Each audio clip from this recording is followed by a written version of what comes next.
అందరికి నమస్తే. నిన్న ఒక అన్న కాల్ చేసిండు, ఇన్స్టాగ్రామ్ లో వీడియో చూసి నెంబర్ అడిగితే అన్నకు నెంబర్ ఇచ్చిన, ఫోన్ చేసిండు. నేను రోజు 3000 చేస్తున్నా బ్రదర్, నీకు ఒక్కనికి ఎందుకు పడతలేవు డ్రాప్ లో, నేను మాక్సిమం 2000 అన్నా వేసుకొని వస్తా అని చెప్తున్నాడు. అన్న సరే నువ్వు చేసినావు బానే ఉందన్న, ఆయన నువ్వు నిజాయితీగా చెప్పు. ఒకప్పుడు 20 కిలోమీటర్లు పోతే 300, 350, 400 కూడా వస్తున్నాయి డిమాండ్ ఉన్నప్పుడు. ఇప్పుడు 20 కిలోమీటర్లు పోతే ఎంత వస్తున్నాయన్న? 200, 220 రూపాయలు వస్తున్నాయి. తేడా లేదన్నా? నీ బండి రేటింగ్ ఎంత తిరుగుతుందన్నా? నీ బండి ఏం రిపేర్ ఇస్తలేదన్నా? చెప్పన్నా, నువ్వే చెప్పు.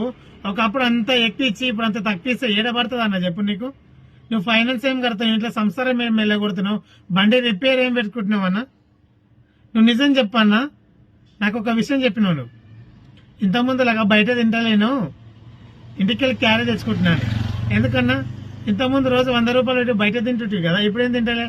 అది పాయింట్. ఎందుకంటే అప్పటిదాకా ఇప్పుడు బుకింగ్లు లేవు, గిట్టుబాటు అయితలేదు కాబట్టి ఎక్కువ తిరుగుకుంటూ కష్టపడుతున్నావు అంతే. నువ్వు వాడేం నీకేం ఎక్కువ ఇస్తలే డబ్బులు, అప్పటికంటే మరీ తక్కువ ఇస్తున్నాడు.